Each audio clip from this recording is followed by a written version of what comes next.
Assalamualaikum warahmatullahi wabarakatuh.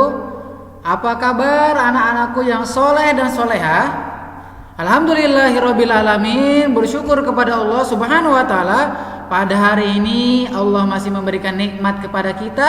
Terbukti pada hari ini kita dapat belajar walaupun masih dalam keadaan pandemi seperti ini, dibatasi untuk pertemuan.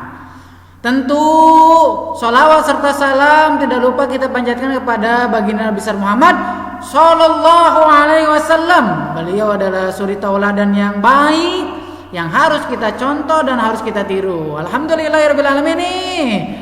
Yang kemarin kelas 3 sekarang sudah naik ke kelas 4. Masya Allah. Secara otomatis kenaikan kelas menjadikan diri kalian lebih berkembang, lebih maju, lebih hebat ya, dan lebih mandiri terutama. Oke? Alhamdulillahirabbil alamin. Kemarin Ustadz sudah mengajar di kelas 3 bahasa Sunda, sekarang di kelas 4. Perkenalkan, di pertemuan pertama ini Ustadz adalah Ustadz Masdi Zaitullah, mengajar bahasa Sunda kelas 4A, 4B dan 4C. Dan Ustadz mengajar di SD Muhammadiyah 2. Halo. Oke. Pertemuan hari ini adalah di halaman 1 di buku bahasa Sunda ya, yang sudah nerima ataupun yang belum ya. Nanti kalau ada yang kekurangan kita nanti flashback. Alhamdulillahirabbil alamin, kita harus semangat ya. Ini sudah perkenalan, kita akan tutup ya.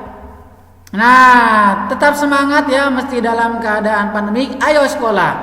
Materi bahasa Sunda kali ini tentang materi komunikasi dina pakumbuhan. Nah, dalam bahasa Sunda juga kita ada yang namanya berkomunikasi dalam masyarakat. Ya, berkomunikasi. Kita berinteraktif, kita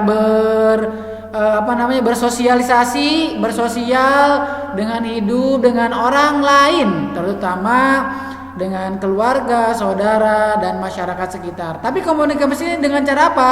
Dengan cara yang baik terutama.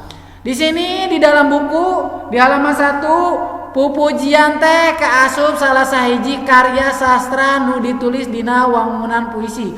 Jadi pupujian ya, itu termasuk adalah salah satu karya sastra dalam bahasa Sunda, bahasa Indonesia yang ditulis dalam wangun puisi. Kayak kalian mengenal puisi dalam bahasa Indonesia ya, kita lihat puisi dalam bahasa Sunda disebutnya dalam pupujian. Oke, pupujian teh jauh beda jeung syair. Ternyata pupujian itu tidak jauh beda di syair ya. Dalam syair pupujian nu asalna tina bahasa Arab, pupujian mibanda fungsi sosial. Jadi pupujian itu mempunyai fungsi dalam bahasa Sunda itu untuk sosial ya, pikeun komunikasikeun pengajaran agama, kemudian mengkomunikasikan untuk ajaran agama Islam.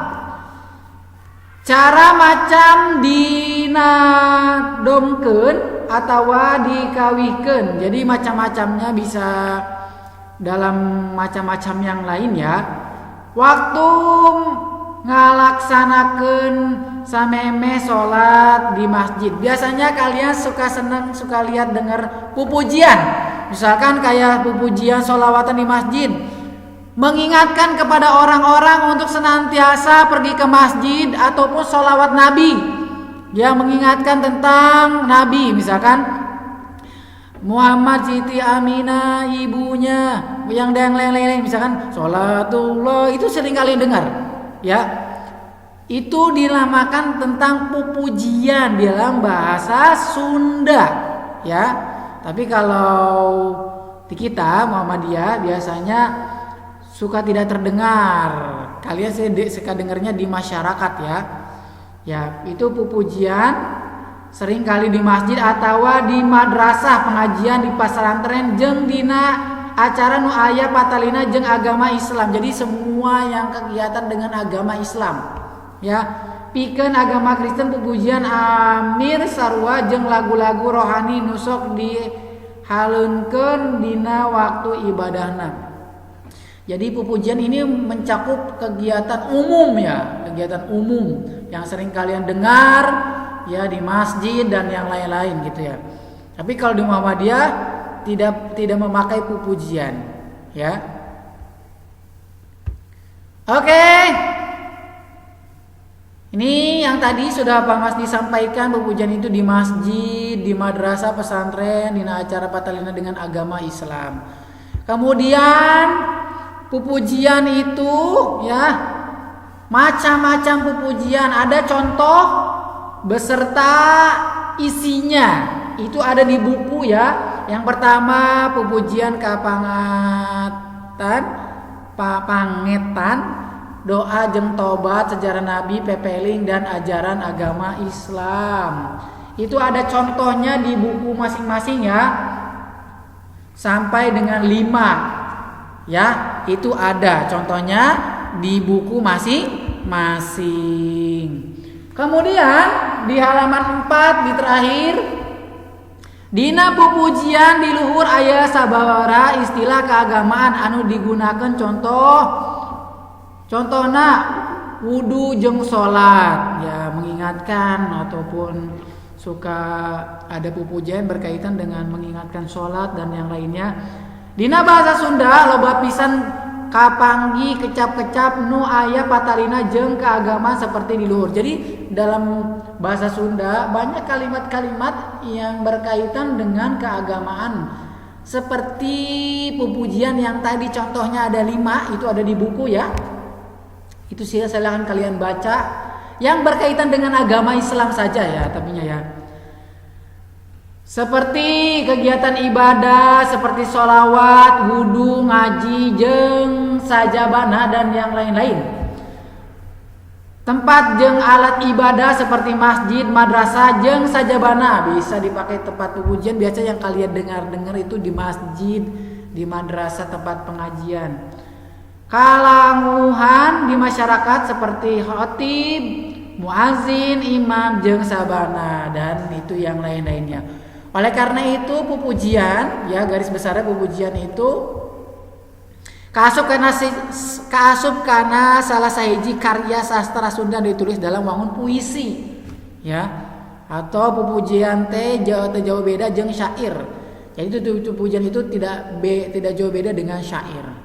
Nah, itulah materi pertama di bahasa Sunda ya. Di bahasa Sunda materi pertama itu tentang komunikasi dina pakumbuhan. Jadi berkomunikasi dengan masyarakat itu dengan adanya pupujian ya. Macam-macam pupujian sudah kita sampaikan ya. Untuk apa untuk pupujian sudah kita sampaikan. Nah, hari ini Ustadz belum bisa mengadakan Google Meet karena Google Meet Ustadz akan disampaikan kelas 3 karena pelajaran bahasa Sunda berbarengan jadwalnya. Oleh karena itu ganti-gantian ya. Mungkin pekan depan akan ada Google Meet dengan kelas 4. Tetap semangat. Jalankan sholat wajib, jangan sampai tertinggal di rumah ya. Dan jaga protokol kesehatan ya. Cukup sekian dari Ustadz. Kurang lebihnya mohon maaf ya. Apabila ada kata-kata kalimat yang salah, itu datangnya dari diri Ustadz pribadi. Mohon dibuka kami itu maaf. Dan kebenaran datangnya dari Allah Subhanahu wa taala. Jalankan perintah Allah Subhanahu wa taala dan jalankan sunnah-sunnah Nabi besar Muhammad sallallahu alaihi wasallam. Berdoa sama Allah Subhanahu wa taala semoga pandemi ini cepat berlalu. Semangat ya. Udah kelas 4 loh ya. Jangan disuruh-suruh nih, udah kelas atas nih, kelas 4. Karena penilaian untuk kelas 6 sudah mulai di kelas 4. Oke? Semangat, cukup sekian dari Ustadz, kurang lebih mohon maaf. Semoga bermanfaat untuk materi pada kali ini. Wassalamualaikum warahmatullahi wabarakatuh.